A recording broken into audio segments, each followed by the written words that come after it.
Hi, today we're going to show you how to set up the Impact LKB-4C. Here's what it comes with. The light kit bag, 2 padded L-shaped panels, 4 internal dividers, and a shoulder strap. Okay, let's assemble it. Step 1, open the bag and remove all the contents. Step 2, insert the L-shaped panels into the bag as walls.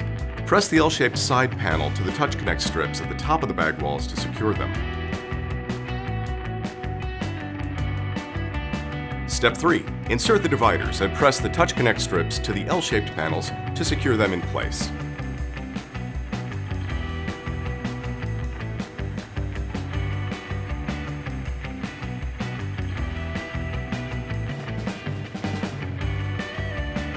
That's it. You're good to go. For more information, hit the subscribe button and visit us at impactstudiolighting.com.